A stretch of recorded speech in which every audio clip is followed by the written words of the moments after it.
Welcome to Daily Development, your guide to unlocking your true potential. In this channel, we delve into the fascinating world of human behavior, wealth creation, and personal development. If you enjoy this type of content, consider subscribing. In today's video, we will delve into 10 behaviors that make you seem cold. First impressions may be crucial, but they're not always accurate. We often rush to make judgments of a new person based on flimsy evidence, never bothering to look beyond the surface. This can mean frequent misunderstandings, something that over time can be problematic. There are genuinely kind and deeply compassionate people out there who are labeled cold or standoffish, when, in fact, they're just shy or reserved. The truth is, you can't judge a book by its cover or its initial behavior. With that, we'd like to outline 10 common behaviors that make you seem cold even when you aren't. Once you get a clearer picture of things, you can make the necessary adjustments. Let's get to it. 1. Lack of eye contact. Let's not beat around the bush. For a lot of us, staring straight into someone's soul can be pretty intimidating.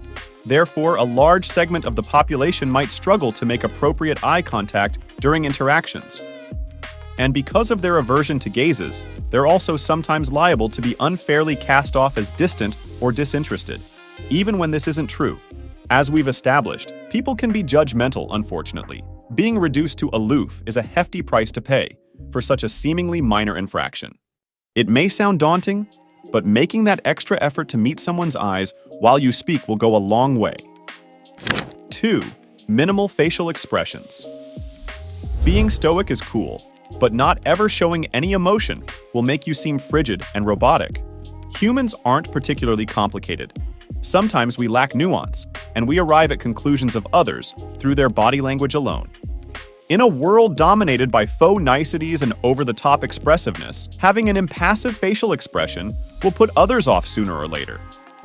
If you've ever followed professional sports, you'll know that the collective fan love or hate for athletes is almost exclusively based on how they handle themselves while they're playing. Maybe they're always pouting, or in this case, maybe they never show emotion, which might be misconstrued as arrogance.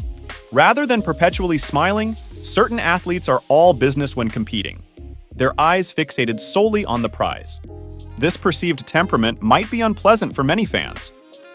And if you're familiar with fans, this is the type of sentiment that can rapidly spiral into full-blown, misguided hatred. 3. Monotone voice.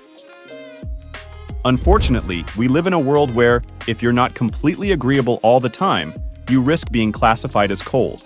Let's say you're out at the Olive Garden and your server greets you with an overly enthusiastic, "Hi, how are you today?" And caught off guard, you respond by muttering a monotonous, almost sullen, "Good." To them, and perhaps other folks in your vicinity, you might seem cold, disinterested, and detached, when in reality, you're just introverted or find the overt friendliness jarring. While a brief interaction at a restaurant is essentially harmless, if you maintain a monotone inflection throughout life, it can potentially affect your more significant relationships, like those at work or home. With a bit of practice, it's a relatively easy fix. Work to adjust your tone and pitch, and try to match people's energies, if possible. 4. Avoiding physical touch. Some people have an innate dislike of physical touch. Sometimes this is genetic. Other times, it's the result of environmental factors, like lack of affection as a child. There are a host of reasons why some people aren't particularly touchy, and being inherently cold isn't always one of them. Gentle, subtle physical touch is a major rapport builder, whether that means a firm handshake or a friendly pat on the back. By breaking the barrier of touch, you're communicating warmth and approachability. 5. Closed body language. For better or worse, the majority of our communication is through body language and nonverbal contact. Generally speaking, closed body language like crossing arms, slouching, or turning away from others can make you come across as cold and uncaring. You might be thinking, this all sounds a little superficial, but this is just how the world works. So if we want to get along consistently with others, working on our body language is an ideal place to start. Focusing on open and relaxed body language and actively filtering out more negative gestures like having your arms crossed is a good idea. 6. Interrupting or not listening. Nobody likes an interrupter. When you have the habit of interrupting people, you'll eventually develop a reputation for being self-centered and inconsiderate. Have you seen talking heads debate on the news? Things tend to get heated as they constantly interrupt one another throughout the entire segment. It's stressful and anxiety-inducing to witness.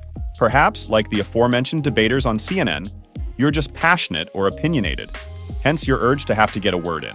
But, understandably, when you do it by cutting others off, this will rub folks the wrong way. Instead, display humility by learning to actively listen. Let others speak first, absorbing what they have to say. Respond thoughtfully instead of just waiting for your turn to talk. 7. Giving short, one-word answers. We all have friends who are cold through text but are kind and affectionate in real life. When they respond with one-word answers, you have to remind yourself that's just their personality, and that it's highly unlikely that their unenthused tone has anything to do with you. However, the fact of the matter is, whether in person or through text, when you regularly give brief, uninformative answers, you will invariably come across as disinterested to many. If you want to stop seeming cold, it's wise to start expanding your responses and conveying real engagement through inquisitive follow-up questions and comments. In other words, be interesting and warm by being interested. 8. Ignoring milestones. Do you have a close friend or family member who seems to regularly neglect to greet you on your birthday? Not a great feeling, right? These are supposed to be your people, your family, or friends. They're supposed to be there to congratulate and support you during momentous occasions like birthdays, graduations, or weddings. Not doing so will make them seem unaware, indifferent, and, well, cold. People may even begin to question their relationship with them. If this sounds familiar, through introspection, you'll naturally become more attuned to these cues. 9. Always being critical. Criticism is fine in moderation. After all, let's not kid ourselves. There's a lot to be critical about given the state of the world. But when complaining and negativity become your default setting, you'll give the impression that you're judgmental, unapproachable, and a drag to be around. There's nothing cool or edgy about being overly critical all the time. So if you have this habit, try to balance things out with the occasional bit of positive feedback or support. 10. Avoiding personal sharing. Relationships should be about give and take, about the exchange of thoughts and ideas. When you're not sharing, your interactions will remain surface level and people take notice. You don't have to immediately become an open book to everyone you meet, but being a bit more vulnerable with those closest to you will create a sense of warmth and agreeability, making you seem far less cold in the process. Don't be afraid to discuss your feelings, your aspirations, and your trials and tribulations in life. Not only will you see the quality of your relationships improve, but vocalizing these emotions has a therapeutic effect too. When you're open, you're hitting two birds with one stone. If you think you're a little cold, don't worry, you certainly aren't alone. The fact that you're watching this video means you've made the crucial first step, acknowledging and accepting that there's something that needs fixing. Tweaking what are sometimes deep-seated behaviors will take time and practice. But if you put the work in, it's only a matter of time before you notice palpable changes. And once you do make the shift, a whole new reality of warm and satisfying relationships will open up to you.